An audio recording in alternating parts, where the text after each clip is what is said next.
is Annie Bailey, and this is a short presentation about giving voice to values, case study Harrison Industry for Dr. David Christensen, Accounting Ethics Seminar, Southern Utah University. Donna Mason, a staff accountant at Harrison Industry in Provo, Utah, has been asked by her manager to make a $5 million severance accrual entry to the prior year ended in December 31st, 2015.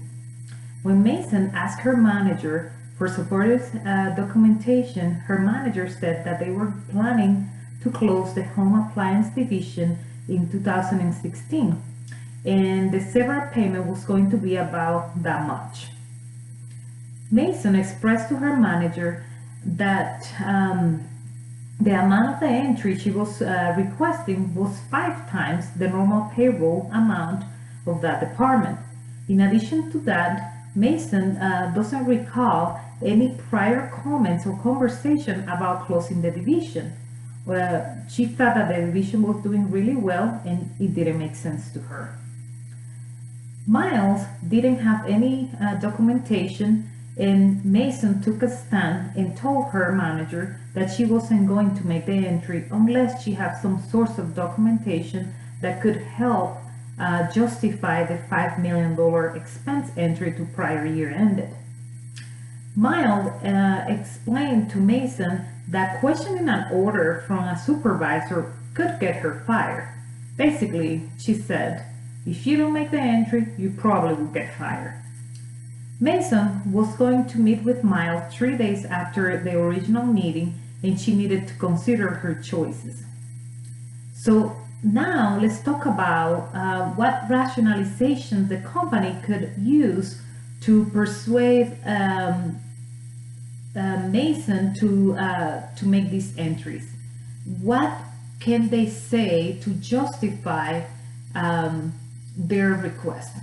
So, for example, things that they could say is, we are planning to reduce workforce unless we can figure it out how to cut costs so that the company can be profitable. They can say something like, if we decide to keep the home division open, we are going to, and we are not going to do the layoff, we are going to reverse the entry and adjust financial statements. They could say something like, this is a decision that was made by the chief accounting officer and the CEO. They can say something like, the board of directors is aware and on board with the decision. As you know, we want to pay less taxes, and if we don't make this entry in prior year, our net income is pretty high right now as it is, and our tax liability was going to be pretty high. They can say this is just one time, and this is what all fraudsters normally said. This is just one time, and you would never have to do this ever again. But what will be the moral part, and what will be the right thing to do by Mason?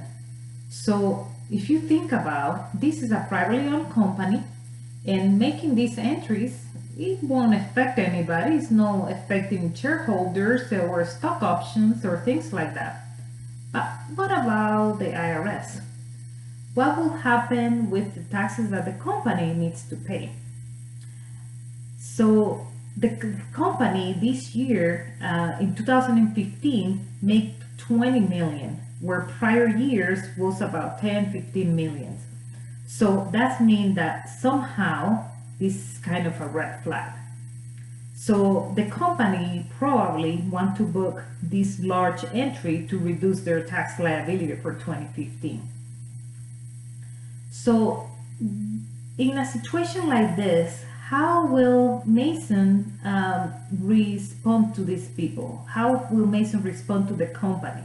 How she can persuade the CAO, the CEO, and the board of directors, assuming that everybody's on board with this decision? She probably could say things like, an accrual entry needs to be reversed every year in the current year. So basically it's just changing the liability from one year to another. She could say something like, if the tax law change and the corporate income tax increase, you will end up paying more taxes. She could say something like, this is going to be a red flag for external auditors, such a large adjusting entry at the end of the year. How we are going to justify that entry? If, of course, if they don't close the home appliance division. What about if they get audited by the IRS? She can use that card too. She can say, if we get audited by the IRS, how you will be able to justify that huge expense entry at the end of the year, reducing tax liability. And in conclusion, she can say the consequences of a fraudulent activity like this can put me and you in prison. So we both can go to prison. So basically, it's a very tough situation for her, but she just needs to express her opinion, her professional opinion, their request, and if they still want her to make the entry, if it's me, I would probably ask for some time to think about it. I would probably go outside of the company and get an external point of view on the matter. I would probably follow the IMA steps of resolving ethical issues. Of course, I would jump step 1 because everybody's on board with this decision. So I will go directly to step 2, and we'll probably get in contact with the IMA Anonymous helpline to get their SEPP elements that could help me with the issue. And for sure, I will contact my attorney to get help about my legal obligations and rights and the risk in this ethical issue. And in the meantime, I probably start looking for another job. Ethical issues are always going to be hard, and will always take, or we will lose sleep over it. That's for sure. But we just have to be strong in our decision and in doing what is right. And at the end, we'll be able to overcome whatever issue could come in our way. I really hope you enjoyed this presentation, and I will see you next time. Bye.